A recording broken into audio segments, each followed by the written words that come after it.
बातम्या सविस्तर पाहूया। उद्या महाविकास आघाडी आणि मनसेचा मुंबईमध्ये भव्य मोर्चा निघणार आहे। मात्र मवी आणि मनसेच्या या मोर्चाला अद्याप परवानगी मिळालेली नाहीये। पोलिसांनी अद्याप परवानगी दिलेली नाही। परवानगी दिली अथवा न दिली तरीही मोर्चा काढला जाईल असं मात्र बाळा नांदगावकर यांनी ठणकावून सांगितलंय। निवडणूक आयोगाविरोधात मवी आणि मनसे उद्या मुंबईत मोर्चा काढणार आहे। मात्र अद्याप या मोर्चाला परवानगी मिळालेली नाही। परवानगी दिलेली नसली तरी मोर्चा काढण्यावर मात्र विरोधक ठाम आहेत।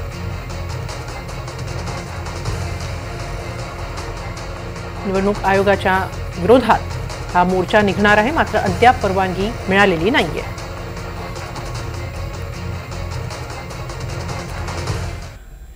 यानंतरची बातमी आहे ती बच्चू कडू संदर्भात। बच्चू कडू थोड्या दिवसातच शिंदेंसोबत दिसतील असा मोठा दावा आमदार रवी राणा यांनी केलाय। कालच्या बैठकीत कडूंचं सर्व ठरलंय असाही आरोप त्यांनी केलाय। शेतकऱ्यांना वेठीस धरून कडूंनी रोट्या शेकल्या असा निशाणा रवी राणा यांनी बच्चू कडूंवर साधलेला आहे।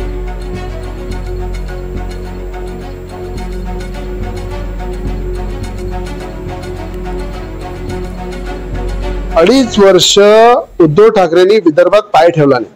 शेतकऱ्याच्या बांधावर जाऊन त्या ठिकाणी शेतकऱ्याचं दुखणं पाहिलं नाही। शेतकऱ्याचा बांध होऊन गेला, जमीन होऊन गेली, शेतकरी होऊन गेला। पण अडीच वर्ष उद्धव ठाकरेंचा पतन होता तेव्हा बच्चू कडू एक शब्द तोंडातून त्यांनी काढला नाही। आणि मला माहित आहे की आता शिंदे साहेबांचं या कालची जी सह्याद्रीमध्ये बैठक झाली, मुख्यमंत्र्यांनी स्पष्ट सांगितलं शेतकऱ्यासोबत आहे।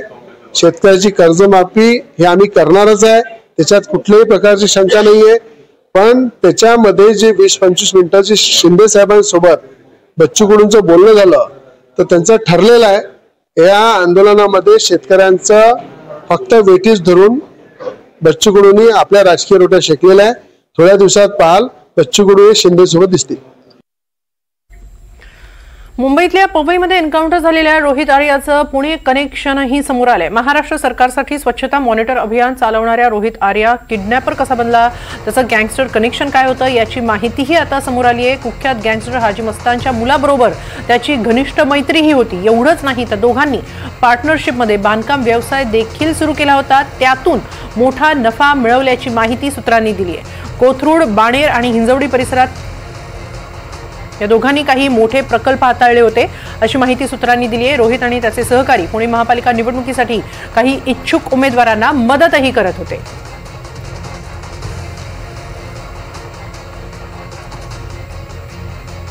दरम्यान पोलिसांनी रोहित आर्याला फोनवर दीपक केसरकरांशी का बोलू दिलं नाही असा सवाल ॲडव्होकेट नितीन सातपुतेंनी विचारला। तर रोहित आर्याची बिलं पेंडिंग होती, त्यांच्याशी गाठ घालून द्या असं आपण पोलिसांना सांगितल्याचं केसरकरांनी सांगितलंय। जेव्हा त्यांनी व्हिडिओ रिलीज केला त्यांनी सांगितलं की मुलांना ओलीस ठेवलंय, मला काही लोकांशी बोलायचं आहे। तर प्रायमोफेसी त्याचा त्यांनी किडनॅप केलं होतं हे पोलिसांना जेव्हा कळलं त्याचा FIR दाखल व्हायला पाहिजे होता। पण पोलिसांनी त्याचा FIR दाखल न करता त्याची हत्या करायचं प्लॅनिंग केलं। तुमच्याकडे मधला जो काळ मिळत होता त्याचं जे स्टेटमेंट आल्यानंतर तो बराच काळ गेला त्यातून। मग हे कारण दाखवून त्याच्या छातीमध्ये गोळ्या मारण्या इतपत पोलिसांची मजल गेली। यांना हिरो व्हायचं होतं, एन्काउंटर स्पेशलिस्ट व्हायचं होतं। त्या दत्ता नालावडेला, त्या अमोल वाघमारेला सिनियर नाही, शेवटी त्यांनी जरी अशी मागणी केली असली तरी मुलं त्यांच्या ताब्यात होती।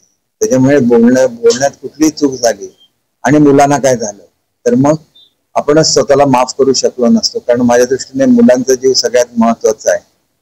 शेवटी बिलं काय, बिलं आज ते बिल उद्या मिळतं। आणि दुसरी गोष्ट अशी आहे की त्यांचं बिल पेंडिंग राहण्याचं जे कारण आहे त्याच्या संदर्भात सुद्धा आमच्या डिपार्टमेंटने, शिक्षण विभागाने प्रेस नोट काढलेली आहे की त्यांनी एक वेबसाईट निर्माण केली आणि त्याच्यावरून मुलांकडून डायरेक्ट पैसे कलेक्ट केले आणि त्याच्यामुळे ते पैसे परत करावे आणि पुन्हा असं घडणार नाही याचं हमीपत्र द्यावं या अटीवर त्याचं पुढचं प्रोसेस होणार होतं। लवकरच जिल्हा परिषद निवडणुकीच्या तारखा घोषित होणार आहेत, आचारसंहिता देखील लागणार आहे। मात्र त्यापूर्वीच पैठण तालुक्यातील पाचोड इथल्या नागरिकांच्या मनात काय सुरू आहे हे बोल बिंदासच्या माध्यमातून जाणून घेतलंय आमचे प्रतिनिधी मोहसिन शेख यांनी। सध्या गावागावांमध्ये चर्चा एक सुरू आहे निवडणुकीची, जिल्हा परिषद समिती निवडणूक आहे आणि त्यामुळे वातावरण देखील तापलेलं आहे। आज आपण बोल बिंदासमध्ये याच लोकांची प्रतिक्रिया जाणून घेणार आहोत। काय वातावरण आहे गावामध्ये? काय पाटील, काय नाव? नाव येऊ शे बाहेर गाव मुरमा मुरमाचे आहे का तुम्ही? काय मग शेतात काय सध्या? शेतात काय आता कापूस आहे, ते कापूस वाळून चाललाय, पाऊस आहे त्याच्यामध्ये चिकून झाल्या सारा. काय आता येत नाही, ते मजा नाही, काहीच नाही. यावर्षीच गेलं म्हणजे सरकारने दिले ना पैसे, अनुदान जाहीर झाले ना? आलेच नाही ना साहेब, आलेच नाही ना अजून, बिलकुल नाही ना. आता निवडणुकीत मतदान कोणाला करायचं मग? आता जे होईल ते म्हणतात हे सरकार आहे आम्हाला. हे बघा, हे शिवसेनेचं लोक आहे, सत्ताधारी. काय नाव आहे? हे सरकार आहे आम्हाला. किती दिवसापासून आहे शिवसेना? आता गण अर्धे झालं तर काय झालं तरी गावच आहे आमची, साहेब सारी कुठली सरकार तुमचं आहे ना, मदत काय मिळत मग? असं जन्म तुम्हाला मिळाली का? ते जाऊ द्या, मला बी नाही गेलीच नाही, नुसते जेव जेव म्हणते. मग आता सरकार हे कसं काय नसतं, मोठे फार आहे आमचा घेऊन फिरायचं. त्याला काय मीडियावाले पाहून कोणी पाहू आहे ते आहे. आता जिल्हा परिषदच्या निवडणुका आहे, मग आता शिवसेनेलाच मतदान करायचं, कुणाला करायचं? आता काय सोड अनुदान तर होईल त्याचं भरपूर नाही, सोडत त्या रूपाने सोडत जाणता नाराज होईल. नाराज होईल कोणी असो, शेतकरी तर नाराज होणार, शेतकरी नाराज होणार. कर्ज बिर्ज आहे का काही? कर्ज आहे ना. किती आहे? काय आहे, लाखभर रुपये. मग आता माफ तर होणार काय? काय वाटतं? आता माफ तर जमले, मागच्या वर्षापूर्वी सांगितलं म्हणते, पण नक्की नाही अजून झालं नाही. आता काय म्हणतो काय सगळे काय बाबा, काय चाललंय? अरे काय चाललंय? ऐकूच येत नाही का? बोलता येतं का? अरे अवघड आहे. काय नाव तुमचं? भीषण आहे. कुठले? मुरमा. सगळे मुरमाचेच बसते का इथं? मुरमाचे गावच आहे आमचं. काय मग काय म्हणता निवडणुका जिल्हा परिषदच्या? जर भुमरे साहेबांनी जर आम्हाला अनुदान दिलं त्यावर मत देऊ आम्ही, नाहीतर नाही. काम नाही देणार तरी देणार. मतदान म्हणजे त्यांनी अनुदान दिलं तरी करायचं, नाही करायचं तरी करायचं. अरे कसं व्हायचं मग? आपलं गावच आहे आमच्या 5 गाव म्हणजे अनुदान नाही मिळालं तरी मतदान, आणि मिळालं तरी मतदान. हे बघा, ही व्यथा आहे. राजकारण्यांचं प्रेम म्हणायचं का तुम्हाला? एकदम भारी प्रेम आहे. म्हणजे त्यांनी काही केलं, विकास नाही केला, गावचा माणूस आहे ते आमच्या, पण मतदान करायचं. लोकशाही आहे. काय आणखी लोक आहे आपल्यासोबत? काय कुठला आहे? क्या चल रहा है? खेत में क्या है अभी? हॅलो, किसके? कुठले मामा? गोडके? हे गोडका काय शेतात? कापूस. काय आहे का? उरलं का सोडपार? आता काय वरचं पावसाने काय वरच आहे आता. वेचणे झाल्या? वेचणे किती झाल्या? काय 1-2 वेचणे झाले फक्त. 2 वेचणे झाले फक्त. भाव काय? भाव आहे ना 7,000. आता काय मग नुकसान भरपाई मिळाली की नाही? नुकसान भरपाई काय आणखी भेटली नाही. फॉर्म भरला का? पंचनामा झाला? पंचनामा नाही झाला. नाही झाला. फॉर्म भरला, पैसे पण नाही. पैसे नाही, काही नाही अजून. आता निवडणूक आहे ना, देतील ना पैसे? चांगलं होईल ना मग. काय सरकार काय वाटतं? सरकार देईल का पैसे? सरकारने द्यायला पाहिजेत पैसे, नाहीतर शेतकऱ्याचं खूप नुकसान झालेलं आहे. नाहीतर मग मतदान? आता मतदानाचं काय, पहिलं पोटाचं पाहू द्या ना, पहिलं मतदानाचं बघू, नंतर पहिलं पोटाचा प्रश्न सुटा ना, नंतर मताचा प्रश्न मांडू. परिस्थिती बघा, काय लोक आता काय कुठं फिरून आले?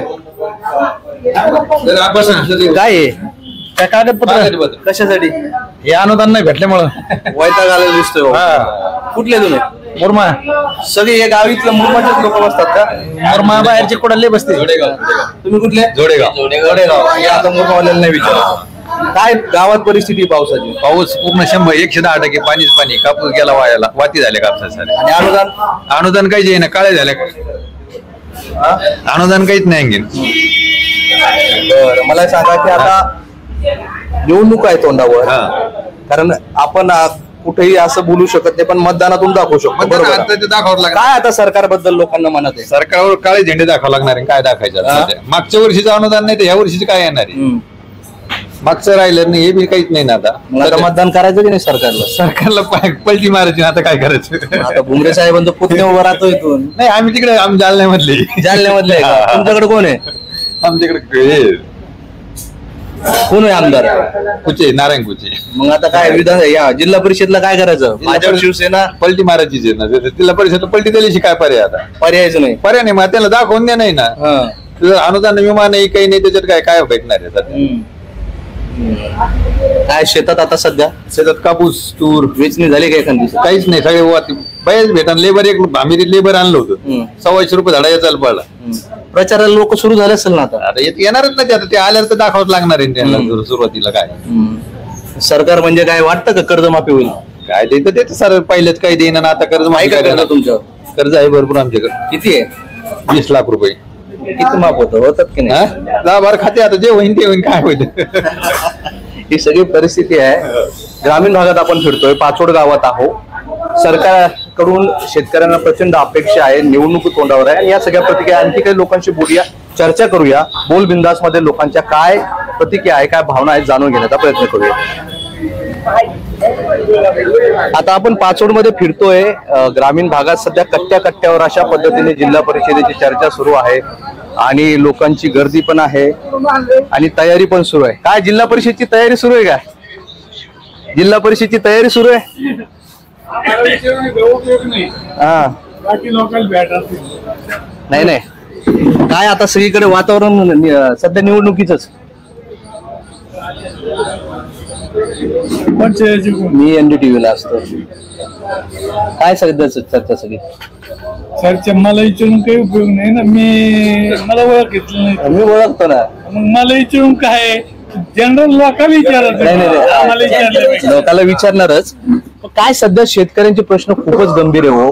म्हणजे शेतात पाणी तुंबलेलं आहे. अशा सगळ्या परिस्थितीत सरकारबद्दल पण रोष आहे. तर कसं सगळं हे होणार आता? म्हणजे तुम्ही स्वतः बांधावर जाऊन पाहणी करताय, सगळे करतायत, पण नुकसान झालंय लोकांचं. नुकसान झालं. आता शासनाने अनुदान देण्याचं जाहीर केलं. आता येतील लोकांच्या खात्यावर. शासनाने दिलेत पैसे. बरं, काय त्या निवडणुकीची तयारी कुठपर्यंत?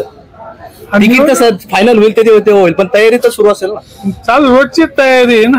निवडणूक आली म्हणून आज तयारी नाही करीत आम्ही. रोजची पहिल्यापासून रोज तयारी तीच असते. लोकांच्या कॉन्टॅक्ट मध्ये, लोकांचे सुख. बरं, मी तुम्हाला एक ओळख करून देतो. हे संदीपान भुमरे यांचे बंधू आहेत. आपण थेट त्यांच्यापर्यंत आलो. बऱ्याच लोकांना माहिती आहे या परिसरातले, पण महाराष्ट्राला आपण दाखवतोय. तुमचे मुलगा उभा राहतोय अशी सगळी चर्चा सुरू आहे. तयारी सुरू आहे? तयारी सुरू आहे. अजून लोक जे उमेदवार फायनल करतील, जनता ज्याला तिकीट, पक्ष जनता ज्याला चॉईस करीन त्याला पक्ष तिकीट देईल. ते तर आहेच. पण प्रश्न असा होतो की सगळं घरातच सगळं असं पण बोललं जातं. जनतेला जो चालन, जे जनतेच्या कामात येईल तो त्याला घर, म्हणजे काही पक्षाचं पद नाही ते म्हणून दिलंय.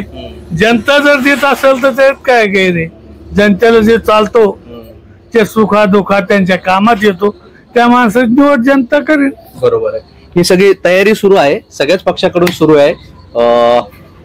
ग्रामीण भागात नेते मंडळी असतील किंवा, कारण निवडणूक तोंडावर आहे. काय सध्या परिस्थिती ग्रामीण भागात शेतकऱ्यांची परिस्थिती आहे, पण सरकार ठामपणे शेतकऱ्याच्या पाठीशी उभा आहे सध्या. कसं मदत जाहीर केली येईल, थोडे पैसे येतील 4-2 दिवसात आश्वासन दिलेलं शासन. मग आता प्रोसेस लेवलला त्याला थोडा टाइम लागलाच ना. पंचनामे ते सगळे झालेत क्लिअर सगळे, पण शासन शेतकऱ्याची पाठीशी ठामपणे उभा आहे. ही सगळी परिस्थिती आहे. आपण ग्रामीण भागात फिरतोय, थेट मतं जाणून घेण्याचा प्रयत्न करतोय. काही ठिकाणी रोष आहे, काही ठिकाणी मदतही मिळालेली आहे. पण मतदान आता तोंडावर आहे. जिल्हा परिषद पंचायत समितीच्या निवडणुका सुरू झालेल्या आहेत आणि या सगळी याची तयारी सुरू आहे आणि लोकांची ही सगळी मतं होती. मोहसिन शेख, NDTV, पाचोड, पैठण, संभाजीनगर. तर लातूर जिल्ह्यातील रेणापूर तालुक्यातील कामखेडा गटातील नागरिकांनी निवडणूक जाहीर होताच संताप व्यक्त केलाय. आमचं नुकसान झालेलं बघायला कोणी येत नाही, आता निवडणुकीला मतं मागायला कसं येतात हे बघतोच, असा इशाराच जिल्हा परिषद कामखेडा गटातील नागरिकांनी दिलाय. त्यांच्याशी बातचीत केली आहे आमचे प्रतिनिधी विष्णू बुर्गे यांनी.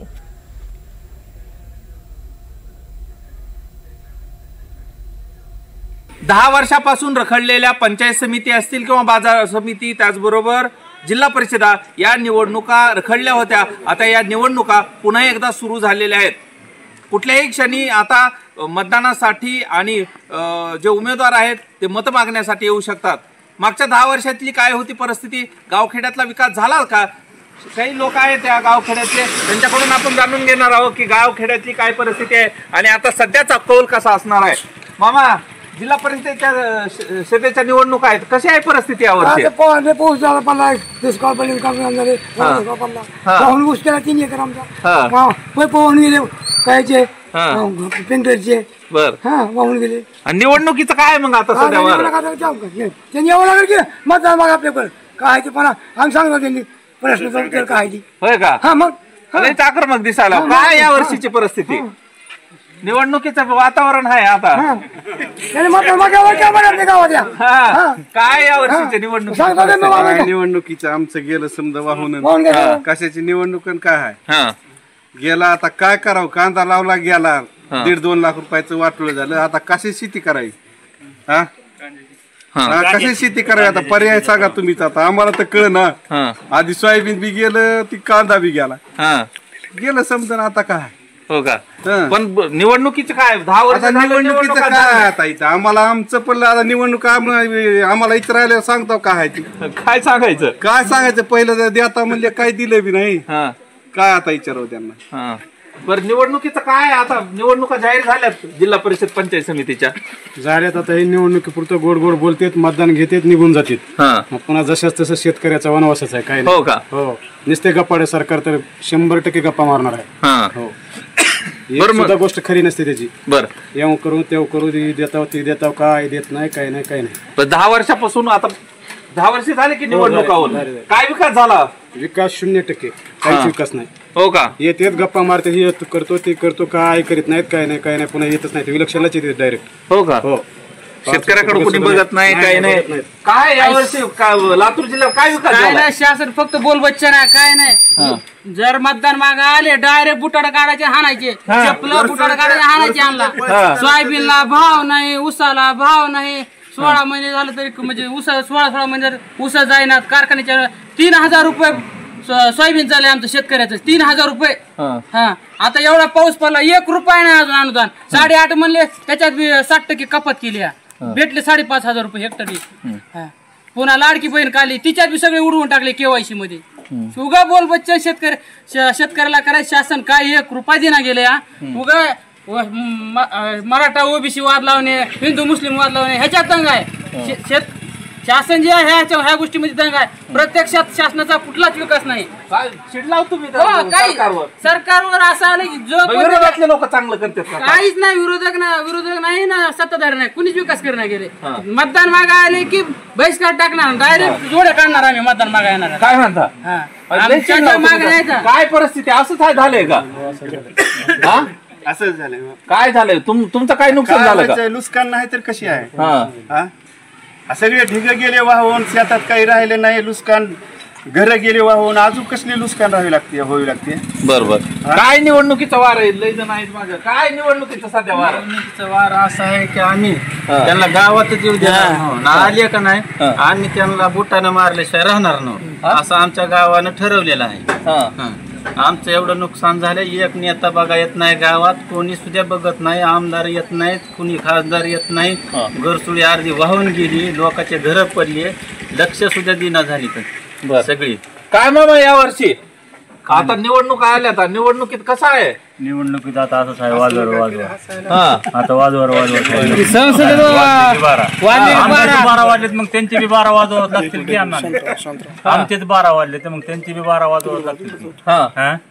आमचे 12 वाजले इकडं आम्हाला काय कळलं मग त्यांना बी आले मतदान मागायला त्यांचे 12 वाजवावं लागतील. ओके फार वाटोळ तर झालं आमचं असं बी तसं गेलेलंच आहे. असं बी आमचं सगळं ह्याच्याकडेच गेलेलं आहे. आता हे असलंच आहे पण वाजवत करायचं आहे. मागच्या 10 वर्षामध्ये काही विकास झाला का या भागात? काहीच झालं नाही कुठंच. आलेलं बी तसलंच आणि गेलेलं बी तसलंच पडलेलं बी तसलंच आहे. आणि आम्हाला आमचा जीव वाचवायचा पडला रात्री 12 तास पाऊस होता कुठं वाहून जाते की वाटत होतं लोकांनी. मग काय आता ते आम्ही इकडं तिकडं बसला आपल्या ह्याच्यात कुठं इकडं बसा तिकडं बसा असं केलं. बर 8 वाजल्यापासून सकाळी 8 वाजेपर्यंत पाऊस होता. आता निवडणुका लागल्या की या मतदान मागायला आमचे वाढले 12 आता आम्ही त्यांचे 13 वाजवतो. आता असलंच आहे. आता हे रोख आणखीन काही गावकरी तुमच्याकडून करावं लागेल की घरातलं तर काय राहिलं नाही, सगळं गेलं. सोयाबीन तर वाहून गेलं सगळं. आता डबल हरभरा पेरला होता ते बी वाहून गेला. गहू खायची ज्वारी इकडे हरभऱ्याचं बी आणून पेरलं आणि ते बी वाहून गेलं. ही जिल्हा परिषदेच्या निवडणुका होत्या, पंचायत समितीच्या निवडणुका होत्या, त्यातून काही फायदा होता का तुमच्याकडे? कोणी येते का? शेतकऱ्याकडे काय बघतोय कोण? कुणीच बघायला तयार नाही. तुम्हीच मतदान करता की ह्यांना सगळ्या जिल्हा परिषदेत तुम्ही मतदान करता, निवडून तुम्ही देता की ह्या सगळ्या लोकांना? येतो आम्ही जी येईल ती तसलं काय मोहरी पुन्हा कुणाला बोलावून कुणाला काय बघायला तयार नाही. बघा एखाद्याचं शेतकऱ्याकडे निघू द्या गांजाचं झाड कशी पळत ते यंत्रणा त्यांची तिकडून. आता एवढं वाहून गेलं तर कुणी बघायला सुद्धा नाही तयार. गांजाचं झाड म्हणून एखादं कसं गाठला आता पूर्ण गांजाची लागवड करायची. काय करायचं? गांजाची अटक तिकडे जाऊन बसून खायला तरी कसे अटक करायची मध्ये आराम खायचं बसून काय इथं तर काय राहिले खायला काहीच नाही. आता पण निवडणुकीत तुमच्या हक्क आहे ना, अधिकाराचा माणूस निवडून द्या. मतदानच देणार ना आम्ही कोणाला तरी. आमचं अजून बघा पुन्हा मतदान तर का बरं एवढं हे जी संतप्त प्रतिक्रिया गावकऱ्यांच्या आहेत? निवडणूक तर 10 वर्ष झालं नाही, निवडणुकीची वाट बघायला की राजकारणी लोक. गरसुळी आणि पळशी आमच्या गावाला दळणवळणासाठी लातूरला जाण्यासाठी रस्ता एकमेव म्हणजे गरसुळी ते पळशी हा रस्ता कमरेत काले खड्डे आहेत. लेकराची शाळेची दयनीय अवस्था व्हायली आहे. तो जोपर्यंत रस्ता होत नाही तोपर्यंत आमच्या गरसुळी गावचा या मतदानावर बहिष्कार असेल. आणि जरी बहिष्कार नसला, जरांगे पाटील सांगतील तेच आमच्या गावचं पर्यवेक्षक असेल. पाटील जे सांगतील तेच आमच्या गावचं इलेक्शन. इलेक्शन मध्ये आमच्या गावचा इंटरेस्ट नाही. खरं तर हे जिल्हा परिषदेची निवडणूक, पंचायत समितीची निवडणूक, या निवडणुकीचं बिगुल वाचले आणि यात आता नागरिकांनी संताप व्यक्त करायला सुरुवात केली. गरसुळीचे हे ग्रामस्थ होते आणि या सगळ्या ग्रामस्थांनी जे आहे ते बहिष्कार टाकू निवडणूक प्रक्रियेवर आणि मतदानावर सुद्धा आपण बहिष्कार टाकल्याचं बोललं जात आहे. त्यामुळं येणारी निवडणूक जिल्हा परिषद पंचायत समितीची ही वादळी ठरणार हे मात्र नक्की. यानंतर पुढच्या महत्त्वाच्या घडामोडी पाहूया. रोहित आर्य यानं स्वतःला चित्रपट निर्माता असल्याचं सांगत एका मराठी अभिनेत्रीशी संपर्क साधल्याचं समोर आलं. त्यानं अनेक मराठी अभिनेत्रींपर्यंत पोहोचण्याचा प्रयत्नही केला. त्यापैकी अभिनेत्री रुचिता जाधव हिच्याशी त्यानं संपर्क साधला होता. स्वतःला प्रोड्युसर असल्याचं सांगत तो एक चित्रपट तयार करत असल्याचं त्यानं खोटंही सांगितलं. हा प्रकार उघड झाल्यानंतर रुचिता जाधवनं स्वतः सोशल मीडियावर या संदर्भात माहिती दिली आहे.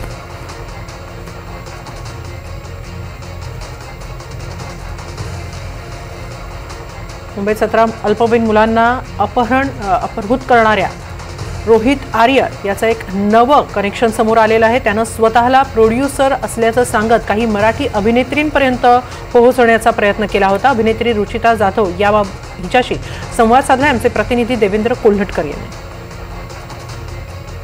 अभिनेत्री रुचिता जाधव आपल्यासोबत आहेत, आपण त्यांच्याशी बातचीत करतोय. तुम्ही एक इन्स्टावरती पोस्ट लिहिलेली आहे, काय त्याबद्दलची माहिती आहे? कारण हे सगळं प्रकरण रोहित आर्य यांचं प्रकरण गाजतंय, काय त्याविषयी माहिती? मला 4 ऑक्टोबरला त्यांनी व्हॉट्सॲपवर मेसेज केलेला की एका चित्रपटासंदर्भात डिस्कस करायचं आहे, तर आपण बोलू शकतो का? संध्याकाळी 7च्या सुमारास आमचं बोलणं झालं एकमेकांशी आणि त्यांनी मला एक स्टोरी नरेट केली आणि जी स्टोरी त्यांनी नरेट केली तेच केली नरेट जी झाली, म्हणजे जे झालं पवईच्या प्रकरणामध्ये. त्यांनी वेनेसडे या चित्रपटाचं उदाहरण घेतलेलं आणि त्यांनी मला सांगितलेलं की एक इनोसेंट सिव्हिलियन आहे आणि त्याला त्याचं म्हणणं मांडायचं आहे आणि तो हॉस्टेज ठेवतो मुलांना. तर मी त्याला बोललेले की माझा यात, म्हणजे मला का फोन केला, माझा यात काय रोल आहे? तर तो मला बोललेला की एकतर स्कूल टीचर म्हणून, स्कूल टीचर नाही ती शिक्षिका म्हणून जी त्या पोरांना सांभाळते आणि ती पण त्याच्याबरोबर किडनॅप्ड होते, किंवा एक पेरेंट जे त्या किडनॅपरचं म्हणणं बाहेरपर्यंत पोचवते, म्हणजे मीडियाला, ऑफिशियल्सला. तर मी त्याला बोलले ठीक आहे मी विचार करते. तो मला बोललेला विचार कर तू आणि मला भेटायला ये, कारण का कमर्शियल्स पण डिस्कस करायचे होते. आणि तो असं काय बोललेला जिकडे मला वाटलेलं की अरे खरंच जेन्युइनली ह्याला पिक्चर तयार करायचं आहे. तर मी त्याच्यानंतर काय मेसेज केला नाही काय नाही, त्याचा स्वतःहून मला 23 तारखेला मेसेज आला की 27, 28 का 29 केव्हा जमेल. तर मी 28 तारीख लिहिलेली आणि त्यांनी मला परत सोमवारी मेसेज केला की मंगळवारी तू किती वाजता येतेस आणि हे लोकेशन आहे, म्हणजे ते आरेचं पवईचं लोकेशन त्यांनी मला पाठवलेलं. माझे सासरे खूप जास्त आजारी असल्यामुळे ते HN रिलायन्सला ॲडमिट असल्यामुळे मी विचार पण करू शकत नव्हते की मला पवईला जायचं आहे मीटिंगला किंवा वॉट एव्हर. तर मी त्याला सांगितलं की मी येऊ शकत नाही, माझे सासरे आजारी आहेत आणि फॅमिलीकडे मला लक्ष द्यायचं आहे, त्यामुळे आपण 15 नोव्हेंबर नंतर भेटू, ते पण provided how my father in laws condition is.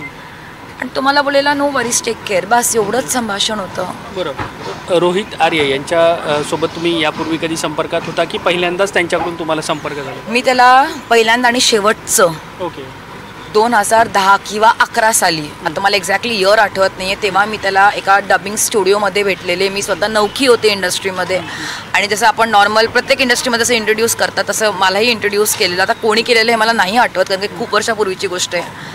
आणि तेव्हा नॉर्मल नंबर एक्सचेंज झालेले. त्यानंतर आमचं काही बोलणं नाही ना, त्यांनी कधी मला फोन केला नाही, मी त्याला कधी त्याच्या फॉरवर्ड जे काय होते हॅपी दिवाळी हॅपी हे कोविडवरचे काय जे ते मी आत्ताच बघितलं, म्हणजे आत्ता हे झाल्यानंतर मी पूर्ण चॅट बघितली. मी कधी रिप्लाय केला नाही आणि काहीच नाही, म्हणजे आपलं काय संबंध नाही तर आपण कशाला रिप्लाय करायचा, त्याच्यामुळे कधीच नाही. जसं तुम्हाला एक प्रोजेक्ट आहे करून मेसेज केलेला किंवा भेटण्यासाठी बोलवलं, तसंच इतर मुलांच्या संदर्भात देखील झालेलं का? ऑडिशन्स घेण्यात येणार आहेत काही चित्रपटाचे? हो, तो मला बोललेला की काही मुलांना ऑल ओव्हर महाराष्ट्रात काही मुलांना ऑडिशनला बोलवणार आहे आणि तेव्हाच तू ये. म्हणजे आपल्याला मग ॲज अन अभिनेत्री मला ते अजून जेन्युइन वाटतं की अरे एवढा सगळ्यांमध्ये आपली पण एक त्याच्यामध्ये मीटिंग आहे, म्हणजे ऐकायला पण किती जेन्युइन वाटतंय. त्याच्यामुळे माझं असं होतं की अच्छा बाकीचे पण मुलं चालूच आहे त्यांचं ऑडिशन आणि त्यांनी माझ्याबरोबर कधी ऑडिशन हा शब्द वापरला नाही. तुम्हाला बोला आपण मीटिंग मला तुझ्याबरोबर करायची, तू स्टोरी ऐक सगळं नरेशन परत नीट आमने सामने बसून, तुला जर पटलं तर आपण एक मॉक शूट करू, म्हणजे असं हे सगळं होतं. म्हणजे मीटिंग हा शब्द होता. बरोबर. आणि बाकीच्या पोरांचं ऑडिशन होतं ते मला त्यांनी सांगितलेलं की पण त्याच तारखेला होणार आहे ते मला सांगितलं होतं. तो बोला मी घेणार आहे आणि तेव्हाच मी तुला पण बोलवीन. मगाशी तुम्ही उल्लेख केला की वेनसडे चित्रपटाच्या संदर्भातलं काही स्क्रिप्ट आहे, कालचा प्रसंगी साधारण तसाच होता, तर हे तुमच्याशी ते बोलले होते असं? हो, त्यांनी मला उदाहरण म्हणजे वेनसडे चित्रपटाचंच दिलेलं की त्या लाईनवर मी स्टोरी करतोय नसरुद्दीन शाह आहेत चित्रपटामध्ये.